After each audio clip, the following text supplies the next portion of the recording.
Hello students, welcome back my YouTube channel JS academy. আজকে আমরা শিখব ম্যাট্রিক্সের গুণ কিভাবে করতে হয়। এর আগের দিন ক্লাসে আমরা ম্যাট্রিক্সের যোগ বিয়োগ শিখেছি। আজকে আমরা শিখব ম্যাট্রিক্সের গুণ কিভাবে করতে হয়।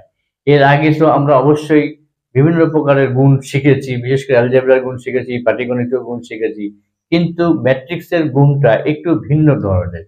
ফলে এই ম্যাট্রিক্সের গুণটা তোমরা একটু মনোযোগ দিয়ে যদি তোমরা ফলো করো, তাহলে ম্যাট্রিক্সের গুণটা তোমাদের কাছে খুব সহজই লাগবে। তবে ম্যাট্রিক্সের যে গুণটা আমরা করব, তার কতগুলো শর্ত এবং কতগুলো নিয়ম আছে, সেগুলো আমরা আগে দেখে নেব। চলে এসছি আমরা বোর্ডে, ম্যাট্রিক্সের গুণ কিভাবে করতে হয়। এখন ধরে নেওয়া যাক এ একটি ম্যাট্রিক্স,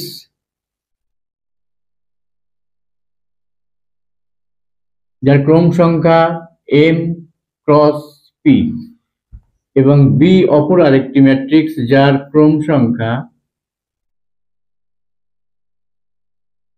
পি ক্রস এন। দেখে নাও, এ ম্যাট্রিক্সের ক্রম সংখ্যা আছে এম ক্রস পি এবং বি ম্যাট্রিক্সের ক্রম সংখ্যা আছে পি ক্রস এন। এখন এই দুটি ম্যাট্রিক্সের গুণফল সংজ্ঞাত কি না।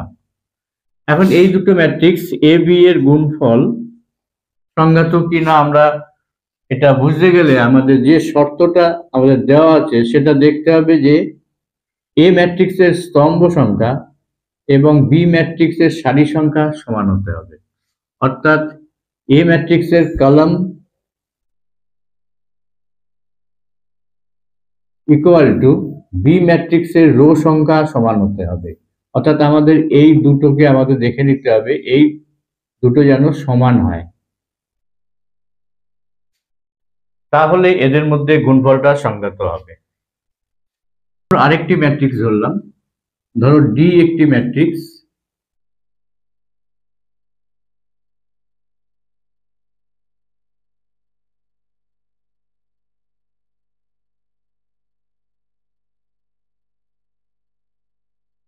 M cross N.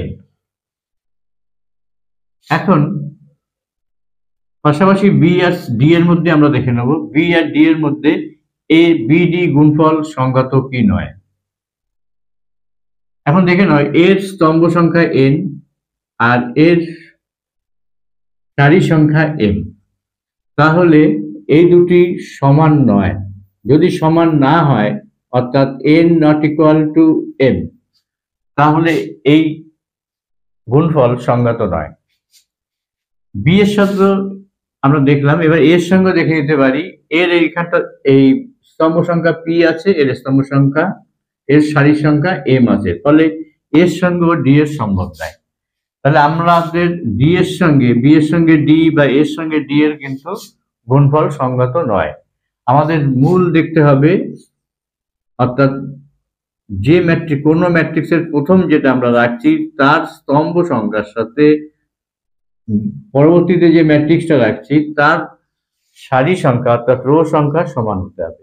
এই শর্ত যদি দুটি ম্যাট্রিক্সের মধ্যে থাকে, তবেই আমরা সেই গুণটা করতে পারবো, অর্থাৎ সেই গুণফলটাই হবে সংজ্ঞাত।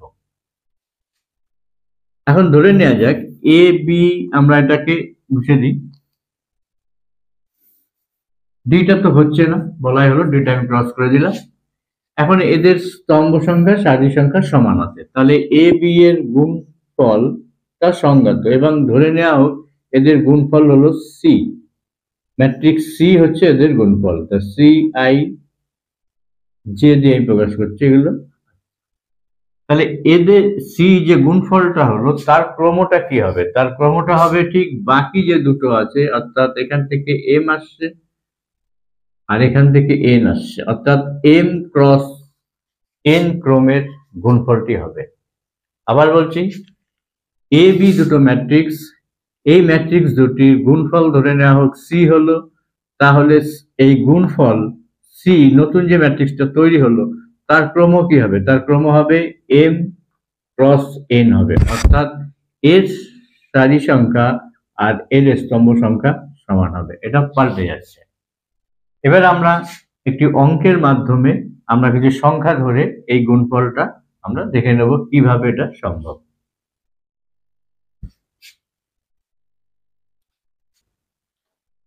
দেখে নাও এখানে এ বি দুটি ম্যাট্রিক্স রাখা আছে। এখন আমরা দেখব এ বি এর গুণফল সংজ্ঞাত কি নয়। এখানে দেখে নাও স্তম্ভ সংখ্যা আর সারি সংখ্যা সমান আছে, অর্থাৎ এই এ বি ম্যাট্রিক্সের গুণফল সংজ্ঞাত। এবার এই গুণটা আমরা কিভাবে করব? আমরা প্রথম ম্যাট্রিক্সের সারি সংখ্যার সাথে দ্বিতীয় ম্যাট্রিক্সের অর্থাৎ এ ম্যাট্রিক্সের সারি সংখ্যা এবং বি ম্যাট্রিক্সের স্তম্ভ সংখ্যা গুণ করব। অর্থাৎ এ ম্যাট্রিক্সের রোর সাথে বি ম্যাট্রিক্সের স্তম্ভ সংখ্যা গুণ করতে হবে। গুণটা আমরা যখন করব ঠিক এর প্রথম পদের সাথে এর প্রথম পদ, এটা দ্বিতীয় পদের সঙ্গে এই স্তম্ভের দ্বিতীয় পদ, এর তৃতীয় পদের সঙ্গে এই স্তম্ভের তৃতীয় পদ, এবং তারপরে এগুলোকে আমরা যোগ চিহ্ন দিয়ে এটাকে আমাদের করতে হবে। তাহলে প্রথমে করছি 1 ইন্টু 2, তারপরে আমরা প্লাস দেব 2 এর সাথে ঠিক মিডিলটার সাথে মিডিলটার গুণ হচ্ছে +2 গুণ 1, তারপরে -2 এর সাথে প্লাস দিলাম, প্লাস দিয়ে -2 গুণ 1। এই হলো প্রথম পদ আসছে গুণফলের। দেখে নাও আরেকবার কিভাবে গুণটা করলাম। এ রো এর সাথে বি এর স্তম্ভের গুণ হচ্ছে, অর্থাৎ এটা পরপর পাশে ডান দিকে সরবো আর এখান থেকে আমরা নিচের দিকে নামবো। প্রথম পদের সাথে প্রথম পদ হলো, দ্বিতীয়র সাথে দ্বিতীয় হলো, তৃতীয়র সাথে তৃতীয় হলো, আস্তে আস্তে নামলাম। এবার দ্বিতীয় পদটা কিভাবে করব? ঠিক আবার প্রথম পদ দিয়ে আমরা এই দ্বিতীয় স্তম্ভের সাথে অর্থাৎ প্রথম সারির সঙ্গে দ্বিতীয় স্তম্ভের গুণ হবে। একটু ফাঁকা রেখে দিলাম। 1 into 4 plus 2 into 0 plus -2 into 5, আমরা থার্ড ব্র্যাকেট দিয়ে দিলাম। তাহলে প্রথম সারির সঙ্গে আমাদের বি এর অর্থাৎ ম্যাট্রিক্স বি এর গুণটা হলো। এবার আমাদের কি করতে হবে? এই যে দ্বিতীয় সারিটি আছে, দ্বিতীয় সারির সঙ্গে আবার প্রথম পদ করব, তারপর আবার এই প্রথম স্তম্ভ করব, আবার দ্বিতীয় স্তম্ভের গুণটা করব।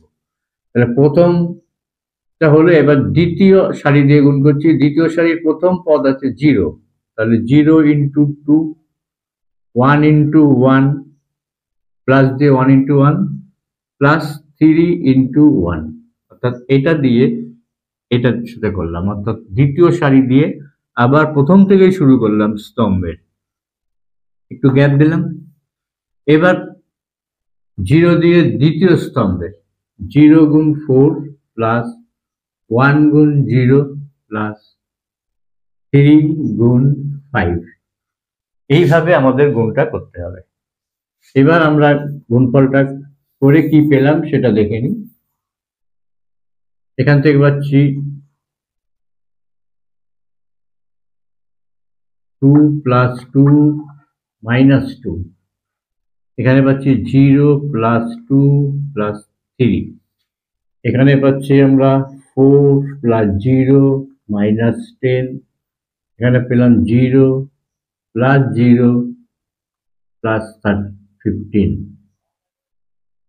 সর্বশেষ যোগটা পাচ্ছি আমরা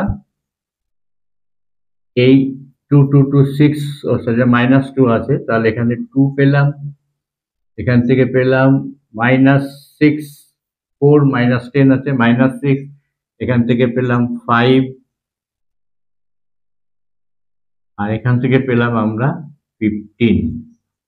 তাহলে এই হলো আমাদের এ বি এর গুণফল।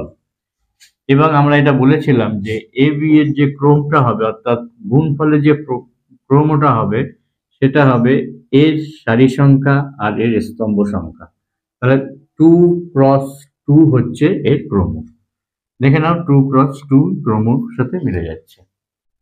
তাহলে এই ছিল ম্যাট্রিক্সের গুণ।